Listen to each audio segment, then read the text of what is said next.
Welcome back to the Week 16 edition of my weekly NFL Pick'em. For a majority of the league, there's only 2 games left, and a lot of fan bases are going to be faced with the dreaded, seemingly never-ending NFL offseason. But before we get to that part of the year, get ready for one of the best weeks of football that you'll see all season long, in my opinion. Not only do we lose the Thursday night game, but we get Saturday, Sunday, and Monday straight NFL games all weekend long. And this year, Saturday is filled with a slate of games that could rival Thanksgiving. And don't forget, we've also got the fantasy football finals, and it's a week before Christmas. This truly is one of the best times of the year. By the way, if I can humble brag, I am in a ton of fantasy football championships this weekend. I think out of 7 leagues that I take seriously, I made it to the finals in 4 of them. At the end of this video, I'm going to show you my lineups because there's a couple flex positions that I really would like some input on who I should start, because there is legit money on the line this week, and I want to make sure that I'm not overlooking anything. But as far as the games this week go, at first glance, it might look like this schedule is filled with some weak matchups. But if you're a draft nerd like myself, you can see how much impact this week is actually going to have on the draft order, and therefore the future landscape of the NFL itself. I do have some bad news though. I actually planned on having my playoff prediction video out this week, but I'm going to save it for the Monday immediately after week 17, and just looking at the current playoff picture should explain a little bit why. I've also been doing mini breakdowns of playoff predictions for the past few weeks leading up to this point, and not much has really changed. I think that we were all able to identify the key games in the NFL schedule a long time ago, and until those happen in these final 2 weeks, not much has changed on a week-to-week basis from the way that I see those games determining the playoffs being set up. You can blame the NFC West for being so tight. That 49ers at Seahawks matchup could change the route of the entire playoffs for the NFC, with the number 1 seed likely going to the winner of that game. And then the loser of that game could be the either 5 seed or the 6th seed, and could be playing either the Cowboys or the Eagles. So there's a lot of things that could happen still, a lot of different scenarios in the NFC. And then also the 6th seed in the AFC could be a couple of different teams if the Ravens rest their starters in week 17 and allow the Steelers into the playoffs, because let's be honest, that's likely one less team for them to really worry about in the AFC. Otherwise, they're looking at the Titans, who, despite losing last week to the Texans, is a team that nobody really wants to see right now. But really, they might not even be in the playoffs, so I don't want to spend like 20 hours on a detailed playoff predictions video just to have a team that's not even in the playoffs be a part of it, or have it set up for the 49ers hosting the NFC Championship game, and then the game actually ends up being in Seattle. Keep in mind, winning the division is kind of a big deal, because the 2010 Packers were the last non-division winner to even win a Super Bowl. But I feel like I could talk about these scenarios all day long. Let's get to the nitty-gritty. But first off, the goal on these videos every single week is 500 likes. Please hit that like button. We've been crushing it every week. Subscribe if you're new to the channel. My Christmas mock draft should be out this Friday, so stay tuned for that. I'm really going all out and decking the halls on this one. I'm pretty excited for it. To get ready for the playoffs in the offseason and the NFL draft, I spent this past week upgrading my video editing utility belt. I added a few things in this video to try to test them out, because you guys are probably the most dedicated viewers of this channel, and I really care about your opinions. So this stuff is to entertain you. Hopefully you like it, but keep in mind it's all in beta right now, and I can tweak or adjust it all before the playoffs. First thing you'll notice will be this new intro that I made. I'm going to keep my other intro that I typically save for mock drafts and longer videos, but I felt like I needed a newer, quicker intro for these shorter pick'ems and things like that. But you know I had to stick with the Marvel theme. Let's hit it.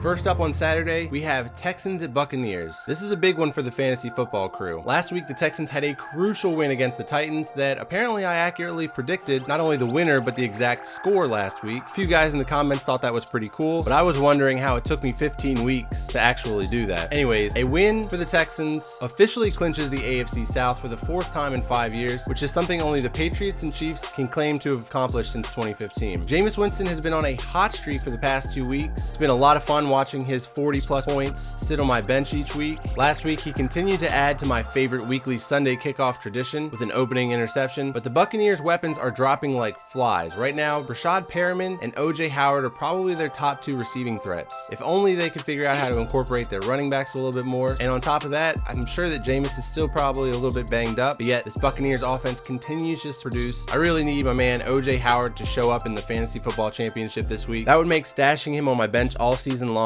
just completely worth it. Now, this should be a shootout, but you never know. These teams could just all of a sudden revert back into their shell. Texans playing it safe, and then on top of that, the Buccaneers secondary has been playing a lot better, but it could be because they've been facing inferior talent. But I'm rooting for a shootout. Texans win 38-31. Bills at Patriots. The Bills defense gets credit for getting me to the finals in one of my main leagues by outscoring the Patriots defense as a streaming option that I picked up at the last minute. Without those sideline videos, the Patriots really struggled against the Bengals in the first half, and then the bottom kind of fell out for the Bengals. Tom Brady could break the record that Drew Brees broke on Monday Night Football for all-time passing touchdowns and hold it for about 24 hours until Brees beats him again while playing the Titans on Sunday. Problem is, that would require 4 touchdowns from Tom Brady, and that ain't happening against this Bills D. So it's more likely that Brady just passes Peyton Manning and hopes that the Titans can contain Brees and Michael Thomas so that he can try to get ahead of Brees the following week against the Dolphins' weak secondary and then head into the playoffs as the all-time leader. I weirdly want to see this petty back and forth take place between these two guys in week 17. I think it'd be absolutely hilarious. Now, a win for the Patriots will lock up the AFC East for the 11th year in a row. I expect the Patriots to win, but I'd be lying if I said I wasn't rooting for the Bills. Even with the Bills win though, they're going to need the Dolphins to beat the Patriots based on the tiebreakers from all the playoff scenarios like playoffpredictors.com that I've been using. So I'm going to go with an ultra conservative game here, and I'm trying to speak it into existence. Bills win 13-10. And then on Saturday night, we've got Rams at 49ers. Both of these NFC West teams are coming off big upset losses where very few people picked against them. The Rams had a lot on the line versus the Cowboys and were basically a no-show. The Cowboys are just such a weird team this year though, so who knows. But it was interesting to see the Cowboys do to the Rams what the Rams had just done the previous week to the Seahawks. Now the Rams need to win out and hope for the Vikings to lose out. So I guess you could say the Rams' playoff chances are pretty slim. The 49ers, they could use that game against the Falcons to get a little cushion on the Seahawks, especially after the Rams kind of opened the door for them to do so in the previous week. Now that Falcons game, the Shanahan revenge game, didn't really factor in for me. I didn't really realistically think about the Falcons going in there and putting in work like that. But if you think about it, Kyle Shanahan basically cost a large portion of that Falcons current roster a chance at a Super Bowl win with his terrible offensive game plan to bleed out that clock in the infamous 28-3 game. And the team hasn't really seen any kind of offensive consistency since he left. But 49ers fans, you guys can't stress too much about that because it really is all about that game in Seattle next week. It's always been about that game, and if you go up to Seattle and handle your business, that #1 seed can be yours. I think that a demoralized Rams team is going to come up short once again, despite a much better effort than they put on display against the Cowboys, but the 49ers win 26-20. Bengals at Dolphins. The OG Tank Bowl is finally upon us. Now the Bengals held their own against the Patriots for a little bit, but like good soldiers, the tank continues. This game isn't quite the Tank Bowl that it was looking like it'd be earlier in the season, and the Bengals now have a 2-game lead for the #1 overall pick, so a win doesn't really change the draft unless they beat the Browns in week 17, and then the Giants or Redskins win their final 2 games. So keep an eye on the Bengals' future quarterback during the college football playoffs this holiday season. Also, Ian Rappaport triggered a debate about Joe Burrow pro comps. He said Matt Ryan, which is terrible, but nonetheless, I'd love to hear who your pro comp for Joe Burrow would be. I saw a Steve Young comparison, but I think he's got a stronger arm than that. I have a guy in mind, but I'll be honest, I'm a little bit embarrassed because this guy ended up being a bust, although he was one of my favorite college prospects and I was really excited about his pro potential, but he just got injured a lot. You can go ahead and take a crack at that and guess who you think it is in the comments, and then maybe I'll share it during my mock draft later this week. Now, we've come a long way from my mid-season mock where people were calling me crazy for giving the Dolphins 1 win, and this game here, this was that 1 win. Amazingly, the Dolphins are actually favored this week for the first time in 15 straight games. That's the longest streak in team history. So it's safe to say this is not the worst NFL team in history like it was originally being projected as. I heard that the Bengals reportedly plan on franchise tagging AJ Green, which, you know, makes sense from a front office standpoint. But damn, let that poor man go so that he can get 1 more lucrative contract with a contender. He's done his time. Take the 3rd round compensatory pick in 2021 that you would get for letting him walk in free agency and move on. Let Joe Burrow get started as the leader of that offense because it's time to let go of poor AJ Green. Dolphins win 31-21. Steelers at Jets. Despite a disappointing home loss to the Bills on Sunday Night Football, the Steelers still have a really good shot at making the playoffs. And the Jets, well, they've had a long time to think about what they did on Thursday Night Football against the Ravens. And I wouldn't be surprised if they bounce back against the Steelers because that just seems to be on brand for Adam Gase. But this one could be an ugly one, and we'll see if old Duck Hodges can hold on to his job. Now, I bet you that Josh Dobbs has been in Jacksonville shaking his head all year watching this Steelers quarterback situation and thinking about what could have been. It's like the Steelers really bought all the way in on on Mason Rudolph being the quarterback of the future before they really knew, and nobody could have predicted what happened in that Browns game, but they kind of had to have some idea that he was a bit of a hothead, right? I don't know. I would have liked to have seen Dobbs in a real game with a franchise that he'd been a part of for a long time like that, but now that poor dude's probably stuck as a career backup without ever getting a real shot. And it's becoming an even more realistic scenario where the Jets trade Le'Veon Bell this offseason. Le'Veon Bell is going to get his chance to get some revenge on his old team here, while also kind of putting on display his skills and abilities for a real team or a contender to possibly trade for him in the offseason. Imagine Le'Veon Bell on the Chiefs. I still think that Bell should have signed with the Ravens, and he's probably regretting that choice now, also seeing the success that Mark Ingram's having over there. But this just didn't work out from the start, and even if Adam Gase is back, it sounds like Le'Veon Bell may have burned all the bridges that he had there in New York already too, so maybe Andy Reid can reel this guy in. But the Steelers team probably remembers how Le'Veon held this team hostage all last year, and this is going to be somewhat of a revenge game for them too. That's why I'm going Steelers win 21-16.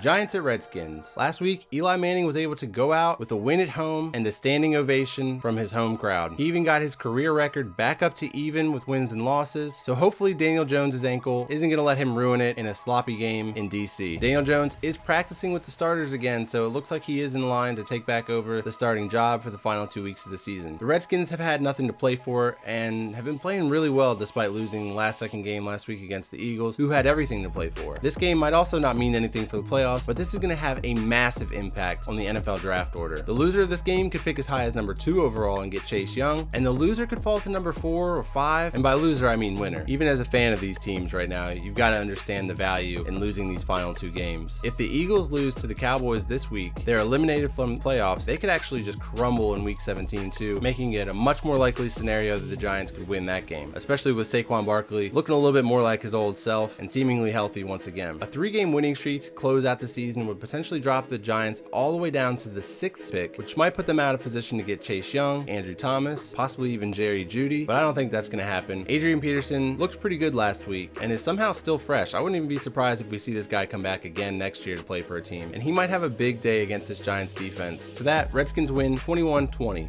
Panthers at Colts. Guys, the Colts, they can't be that bad, right? I don't think they're that bad. I refuse to believe that they're that bad. What I think happened was that they were brought into New Orleans to be the victims of some NFL voodoo witchcraft so that Breeze could break Peyton Manning's record in style against his former team while simultaneously eliminating them from the playoffs. It was a savage move. I don't know if it's the NFL's fault or if it's just fate working in mysterious ways, but the Colts challenge this week is a lot easier because Drew Brees, he's probably the most accurate, surgeon-like quarterback to ever play the game. And if Drew Brees is a surgeon, then Kyle Allen would be that doctor in the commercial where the guy's about to have surgery and the wife asks about the doctor and the nurse goes, "Oh yeah, he's okay." Well, lucky for Panthers fans, their prayers have been answered. Kyle Allen will not be starting for the Panthers this week, and former 3rd-round pick Will Grier out of West Virginia is going to get the start. See, what's funny to me is that you guys were impressed that I called the exact score of the Texans and Titans game last week. But I think it's more impressive that I knew that this was the week that the Panthers were waiting to start Will Grier. This way he gets 2 games, he gets a much easier defense than the previous couple of defenses that they faced, and it could be a good opportunity for him. But after getting shamed like that on national TV, the Colts defense is likely to step up, and like I said, they can't be that bad. Now, Will Grier is the 11th different quarterback to make his first career start this year that wasn't the original week 1 starter. That's the most since 2006. Previous 10 guys this year went 4-6, so there's been kind of mixed results. For me, one of the biggest factors in this game is going to be the Colts running game. The Panthers have really struggled to stop the run, and Marlon Mack needs to show up in these final 2 weeks, or the Colts need to seriously consider using a top 2020 NFL draft pick on a running back. There's no excuses. Colts win 28-23. Ravens at Browns. If you're in a fantasy football championship, there is a 78% chance you have Lamar Jackson on your team or your opponent has him. Much like how Patrick Mahomes was the guy winning fantasy football championships last year. That's not a real stat, by the way. I just pulled that number out of my... Yeah, but I don't have Lamar Jackson in any of my leagues, so if the Browns D could slow him down a little bit, that'd be great. Now, somehow, the Browns are one of the Ravens' only 2 losses this season, and they managed to do it in Baltimore. Nick Chubb ran all over this Ravens defense in their first matchup, but they've locked down the running game since then, so I don't expect that to be as much of a liability in this one. At least I'm hoping not. In fact, there's just too much dysfunction in Cleveland for me to feel comfortable even considering them right now. But they won pretty much every time I picked against them this year, so who knows. The Browns, they were going to get their best shot from the Ravens based merely on the fact that they were the last team that beat them. But just to add incentive, a win over the Browns will also lock up home field advantage and the number 1 seed for the Ravens. So you can go ahead and lock up this one. Ravens win 38-21. Jaguars at Falcons. The Jaguars savagely ruined the Raiders' farewell party in Oakland, and I'm all here for it. This team's much more likable with Gardner Minshew at quarterback, and even though his numbers look okay, I feel like he struggled a little bit early on against this Raiders' weak defense, and that's not instilling faith in him going into 2020. Minshew could easily redeem himself with another poorly rated pass defense up on the schedule this week, and I don't know how else to put it, but he needs to have a better day. Sadly, winning games is not enough, and you need to have reliable, consistent production from your quarterback to be a starter in this league. The Falcons, however, they won their Super Bowl last week in San Francisco. I mean, the Falcons, they really wanted that one last week. Julio Jones was targeted 20 times against the 49ers, and why not? Honestly, that should be the first step in creating an offensive game plan every week for the Falcons. This season has been a nightmare for them. They're on pace to finish with a halfway decent, respectable record, and will be once again another popular choice to be a turnaround squad in 2020. They just need to stay healthy and get off to a better start. Sound familiar? Don't forget, this year they also have 2 road wins against 2 of the best teams in the NFC, so that's something to build on. They are, however, destroying their draft stock, which had them in the Chase Young conversation a couple of months ago. But yeah, showing signs of life is probably more important than a generational pass rushing talent. Sure. I'm going to go with the better offense at home this week. Falcons win 34-23. Saints at Titans. The Saints had a cupcake opponent on Monday Night Football, but now they have to leave the comfort of their dome, sweet dome, and head into an outdoor environment to play a team that let a division title slip out of their hands last week. Titans really needed that game against the Texans, and it felt like they were in control for a while. All of a sudden, you looked up and they were down 14-0, and that's not where this Titans offense wants to function. They've still got their hopes up to steal the last wildcard spot from the Steelers, and this game's going to be crucial for that. Drew Brees has got so many records that he's trying to cram into these last few games of the season, and needs 77 pass attempts in the next 2 games to pass Brett Favre for the most all time, while also looking over his shoulder at Tom Brady as he tries to keep his records intact going into the playoffs so that, he can remain the all-time touchdown passing leader until next September at least. My question is, are these records going to be a distraction in these final 2 games? Maybe. It's definitely something that's going to be on everybody's mind at some point, and Sean Payton wants Brees to get those records because he's connected to those too. Brees has been one of the best quarterbacks of all time, and he really was so fortunate to land in New Orleans and get away from the dysfunction that seems to follow the Chargers. And I think he has to credit a lot of the longevity that he's had to Sean Payton. And then with these last few years, you've got to credit Michael Thomas, who's just been an absolute beast for them. It's interesting because early in Brees' career, Marcus Colston could probably credit Brees with making his career. And now he has a kind of similar receiver, at least in build and play style and whatnot. Brees is having his level of production maintained in the twilight of his career by Michael Thomas. Anyways, back to the Saints in the playoff scenario. They are still playing for the #1 seed, and it's actually easier for the Saints to still get that bye week without this Titans game. Ideally, in a perfect world, the Saints win both games, lock up the #1 seed, and there's nothing to worry about, right? But 2 road games to close out the season is a tough feat for anybody, especially when everybody can almost taste that bye week vacation. When I was playing with the playoff predictor, I found an interesting scenario for the Saints. If they do in fact only win one of their final 2 road games, the week 17 matchup against the Panthers was actually the difference between the Saints getting the 2nd seed or the 3rd seed. Basically, what I think happens is the strength of schedule is better for the Saints if they lose to the Titans and beat the Panthers. And if me, just a regular old football fan, figured this out, you can best believe that an NFL franchise with millions of dollars on the line and a ton of analytics guys studying this stuff on the regular, this information has likely crept its way into the Saints locker room. And I always talk about complacency on this channel, and I think that it's one of the biggest variables in sports. So when it comes down to who needs this game more, the Titans are fighting for their postseason life. Titans win 27-23. Raiders at Chargers. Honestly, you can put a fork in both these teams. They both really need to hit the hard reset button because what they're doing right now isn't sustainable for 16 games. And honestly, tough truth time, both of these teams might be seeing significant changes at the quarterback position in the upcoming offseason. I know, Raiders fans hate it when I say that, and I'm not blaming Derek Carr on the struggles or whatever the Raiders have been going through. Yeah, he's been putting up fine numbers and he's looked good sometimes, but I just don't see him in John Gruden's long-term plans. Maybe it's me showing my age a little bit, but I remember John Gruden with his quarterbacks in Tampa Bay, and he likes to switch it up after a while. If he doesn't feel like the offense is being executed to the level he expects, he's going to change something. And he didn't choose Derek Carr. Derek Carr was just the stock quarterback that came with the Raiders. And there's just going to be way too many quarterbacks on the move this offseason and too many options tempting John Gruden in the 2020 draft for him to just stay content with Carr. It might not be this year, but the Raiders will be moving on from Derek Carr in the next year. The only reason I think that they could hold on to him in the 2020 season is to make sure that they have a solid veteran quarterback that they can use for promotional purposes as they move into Las Vegas. I know the Chargers, they probably wish that they were moving to Vegas because this LA stuff just sucks for them. They need to be gearing up for a strong start in their new shared stadium with the Rams in Inglewood, because this soccer stadium business is not going to cut it. No team can play what is ultimately 16 away games and be successful. This matchup's kind of up in the air for me and could be actually one of the most meaningless games of the whole week. So let's just move on. Chargers win 34-24. Lions at Broncos. Breaking news, David Blau might not be very good. In fact, so not very good that I heard a rumor about Matthew Stafford potentially trying to give it a go again. The front office might be just trying to see if he can even suit up so that the team can have an excuse for moving on from him this offseason if they have to. I hear Derek Carr might be available. And then they've got Kerryon Johnson, who's coming off of IR, has been practicing with the team for the past few weeks, looks good. Talking about potentially starting him. What are the Lions doing? The last thing you need is for Kerryon Johnson to tear his ACL in 2 meaningless games. I feel like you already know what you've got in Kerryon Johnson, a guy that can be an every down running back, but he also has proven to be a little bit injury prone. So reinforce that with another running back taken in the draft, but don't get him hurt again. And more importantly, don't make this much of an effort to win another game. Stay where you're at. Play the young guys, the unproven guys that need some real NFL film out there of themselves so you can evaluate potential talent. That's how you get depth moving forward.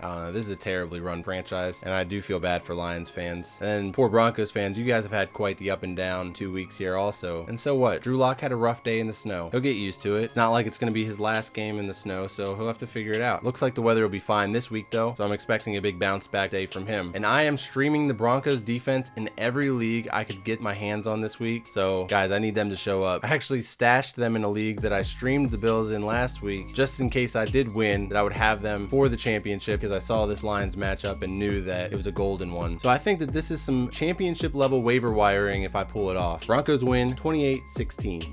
Cardinals at Seahawks. I was ready to declare the Cardinals dead for 2019, but last week they showed that they still have some fight left in them. Looking at the final 2 weeks for them, they've got to play divisional opponents that have a lot on the line, and the Cardinals just don't have the firepower to keep up with them. Losing Josh Gordon was a blow to the Seahawks core. Even though he hadn't made a big impact in his short stint with the Seahawks, they weren't afraid to go to him in crucial moments, and I thought a breakout game was going to be in store for him in the playoffs. I guess that just leaves more opportunities from NFL man crush DK Metcalf. Of course, in one fantasy football championship, I have to go against a guy that is starting DK and Tyler Lockett, while I'm counting on that same duo to do big things for me in another league. There's more money on the line in the league where I'm facing them, so hey Patrick Peterson, I need you to do your thing once again and lock one of these guys up, please. But Pat Pete can only cover one guy, so the Seahawks offense is still going to eat against this defense. Seahawks win 37-24. Cowboys at Eagles. Oh man, just when I think I'm out, they pull me back in. I honestly don't know why I'm surprised by the Cowboys dominating the Rams like that. You could have talked me into them winning the game, sure, but to do it the way they did does kind of reinforce the feeling that I had, that we all had really about them in the beginning of the season. The talent is there, but can the coaching get them into position to succeed consistently? I've got my frustrations with Jason Garrett, but I've never doubted him against NFC East opponents. Even when the Cowboys are not at their best, he's always had them prepared to beat their division rivals, and that's one thing the Cowboys fans are going to miss when the team inevitably moves on from Garrett. This is one of those swing games that I've had marked for a while now, and then lo and behold, it's turned into basically a playoff game. I've been steady on the Cowboys winning the division, but the Eagles have been pulling out wins with practice squad level players being put into crucial roles for them, so you've got to give them credit for that. Carson Wentz has been way better than he was for the first 2/3 of the season, but ultimately that level of talent could end up being the difference here. I don't think that the late game heroics will be enough, and the Cowboys lock up the NFC East for a second consecutive season, something that hasn't been done since the Eagles had a stronghold on this division with 4 straight division titles from 2001 to 2004. And then a late addition here was that apparently Dak injured his throwing shoulder versus the Rams. You never know with these things. Are they mind games that Bill Belichick has perfected over the years? Because the Cowboys, they should have a pass-heavy attack against this Eagles secondary. But if this shoulder injury is serious, Cowboys could be done anyways. It would explain why Dak was more inaccurate than usual late in the game against the Rams. This does seem like a very Cowboys ending to the type of season that they've had, that they finally turn it all on, beat a halfway decent team, are a game away from hosting a home playoff game, and their quarterback injures his rotator cuff. The ghost of Tony Romo lives on. But like I said, I'm not sure if this is somewhat of a mind game or a ploy to soften up the Eagles a little bit more. Doug Peterson already said that he knows that Dak's not going to miss this game, and that the Eagles defense is going to prepare for him to play as usual. But this is definitely one of the must-watch games of the weekend. I got to do it. Cowboys win 28-24.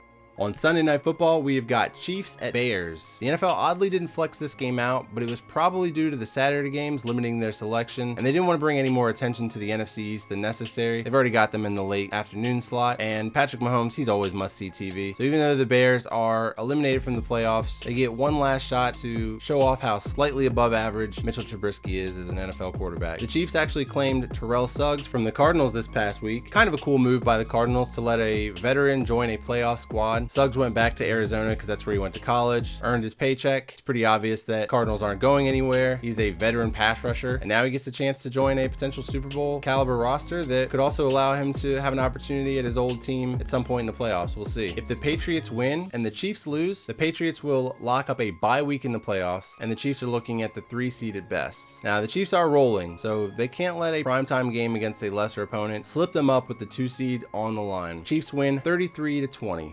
And then finally, on Monday Night Football, we have got Packers at Vikings. The Packers can clinch the NFC North with a win here, but even with the loss, they just have to beat the Lions next week to win the North. I'd be all for Matthew Stafford coming back just for that matchup, just to make it entertaining. Hell, bring Kerryon Johnson back for that one too. Now the Vikings, they need this one because they can clinch the playoffs with a win here. That Dalvin Cook injury is a little bit scary for their potential in the playoffs, but I say rest the man, put him on ice until the playoffs. And one of the best things about this being on Monday Night Football is that you'll be able to see the outcomes of all the other games. So if the Rams lose to the 49ers, the Vikings could lose out and then just back into the playoffs. So I'd rather have a healthy Dalvin Cook than tie the Packers record at 12-4 and still lose the division. The Vikings have yet another Monday Night Football game, and Kirk Cousins' 0-8 record on Monday Night Football is going to be one of the major headlines going into this game. As much as I've enjoyed ragging on Cousins, I think that this is the week he gets this Monday Night Football monkey off his back and punches the Vikings ticket to the playoffs. Just do me a favor, let Devontae Adams score maybe 2-3 touchdowns. That'd be cool. Vikings win 28-24.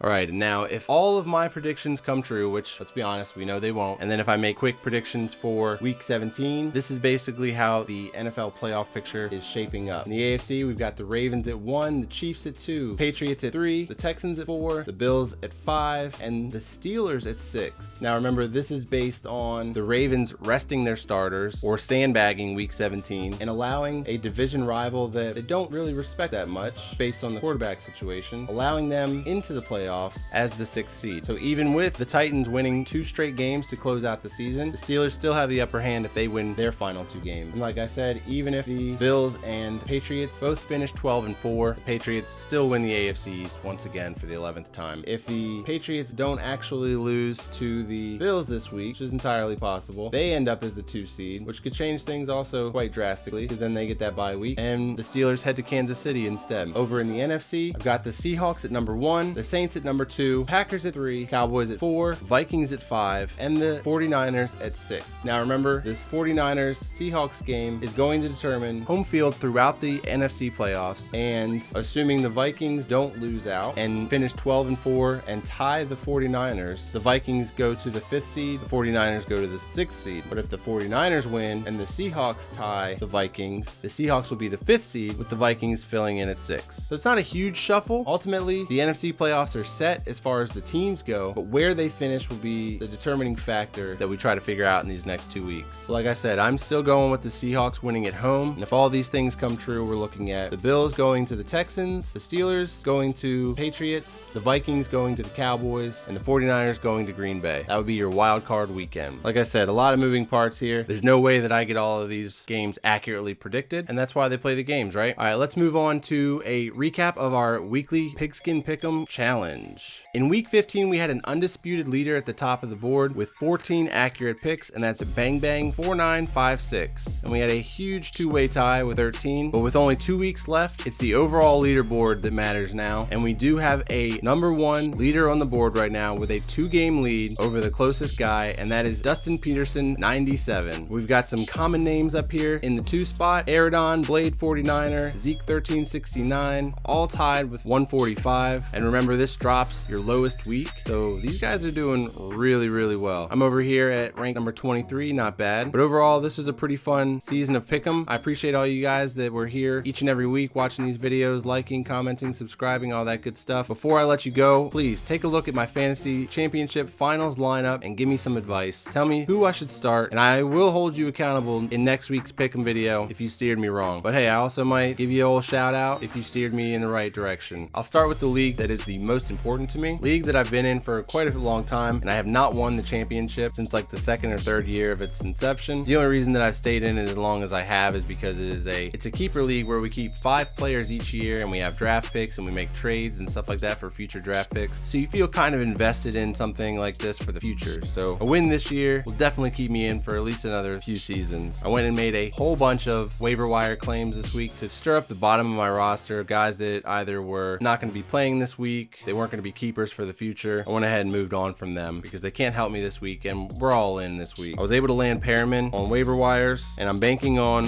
one of those 2 guys for the Bucks getting the bulk of Jameis Winston's passes. And because our team name is Deshaun of the Dead, I feel a sense of loyalty to Deshaun Watson and refuse to bench him for Jameis. Even though it would have benefited me in the past few weeks, I'm still here riding my guy Deshaun Watson. And this 2 running back system has been working out really well for me with Ezekiel Elliott and Derrick Henry. You'll see Derrick Henry I've got in a bunch of these leagues. Everyone told me not to draft him at the beginning of the year. I did it anyways, and the move paid off really, really well. I think that's why I'm in so many fantasy football finals, because I've been riding the hot streak of the Titans. So basically, I think my 3 receivers are set. I'm not thrilled with Kenny Golladay right now, but he's definitely one of my best 3 receivers. And I dropped Tyrell Williams down to the flex spot because he's the guy I feel the least comfortable about, even though he's playing his old team in the Chargers. He got locked down by Casey Hayward last time they played. So do I start Williams, or do I wait and see if one of these waiver wire running backs is going to be getting the bulk of the carries? Or with this news about Dak, do I go all in on the Cowboys running backs and just start Pollard there? I don't really like that idea, but it's one of the scenarios that I've got going for me. All right, now you know where my mind is at on some of these picks. Let's move on to my sleeper league, which is a dynasty league that I made with a bunch of you guys at the beginning of this year. Shout out to all those dudes. It's been a lot of fun. I wasn't able to be as interactive this year as I wanted to be, but we still had a really good time, or at least I did. I hope you guys did too. And here I'm going against my man MDuff02, and this is a dynasty league where we keep pretty much everybody moving forward that's on our roster. I've got a nice mix of youth and veteran reliability here, but really I don't see anybody that I would switch out on this league other than maybe not going and double dipping in the Seahawks receivers, but they have such a juicy matchup this week. It's like, how do you take one of those guys out? Really, I just got Perriman and Boone off of waivers just so that I could prevent my opponent from getting them. But would he have really started one of those guys over Miles Sanders, Tyler Boyd, Mike Williams, James Conner? Probably not. So let me know who you think I should start in the sleeper league. And then I've got 2 more in ESPN. This one to Make America Gronk Again. This was another league that I organized with a bunch of subscribers from the channel. This is also a keeper league, and I'm playing Team Schrader this week. And in this league, this is a 2 quarterback league, so I'm starting Winston and Kirk Cousins. I'm not thrilled about Kirk Cousins in this matchup, but I don't really have a better option with Goff as a backup. But it's not like I can take any of these receivers out, and maybe you could argue that Derrick Henry has the worst matchup of the running backs that I'm starting. Paired with his injury, I could move Devontae Freeman up, but you really can't take a guy like Derrick Henry out when you've ridden him this far. So let me know who you think I should start in the Make America Gronk Again one. And then in this other league, this was with an old Madden league that I was in, and this is actually going to be my final year in this league. I think I've won once or twice in the 2 or 3 years that it's been. And I think I was the runner-up the other year. This was a league where we kept 1 player, and I actually kept Christian McCaffrey over Ezekiel Elliott after making Zeke my original first-round pick when I first joined this league. And that was just based off of the contract negotiations, and I had high hopes for Christian McCaffrey, so I named my team Zeke Who to go along with Jerry Jones's comments. In this league, we have a linebacker and a defensive back slot, and I used those to kind of have some roster flex with waiver wires and stuff like that. You don't have a lot of loyalty to a linebacker or a defensive back. You can kind of get those 3 or 4 points from anybody, and you can always pick up just a random guy on Monday Night Football, worst case scenario, right? But I'll probably drop Mike Evans to fill in that last defensive back set. And I picked up a bunch of these running backs and receivers at the bottom of the roster, once again, just to keep them from the other guy. I think that I'm going to go with Derwin James, though, as a defensive back, because he's been back for a few weeks now, hasn't had a huge day statistically, so maybe against the Raiders he'll have a breakout performance here to make it worth him coming back for this 2019 season. But yeah, for this last team, I guess really the only question that I have is the flex spot. I'm not going to start Duke Johnson there. Terrible matchup, and he's just far too inconsistent. So do I bank on AJ Brown keeping the train rolling, or Terry McLaurin keeping him moving there too? I refuse to start Brandon Cooks. The only reason I didn't drop him is so the other guy wouldn't pick him up and burn me with him. And Robbie Anderson's questionable because the Steelers secondary is pretty good. Latavius Murray is just there just in case, because I'd rather start him as a starting running back rather than Duke Johnson, honestly. But this guy is starting Deshaun Watson, who I need to win the very first league for me. And this is another 2 quarterback league, or an offensive player league, where you can start a quarterback in that slot, so why wouldn't you, right? He's starting Lamar Jackson there. So this is probably the longest shot that I have of all of them of winning. But maybe with with you guys' input down below. You can help guide me and make sure that I play the right guys. So yeah, let me know what you guys think. Also, if you've got any questions or you would like some advice, or you're debating between 2 or 3 players, drop it in the comments. If I don't get a chance to answer it, I know that somebody else in the comments will do that. It's always nice just to hear a little bit of advice. But thank you guys once again so much for watching, liking, commenting, subscribing, all that good stuff. Remember, the goal is 500 likes on this video. Please hit that like button, subscribe if you want to. I will see you with my mock draft later this week, Christmas edition. So yeah, happy holidays, everybody.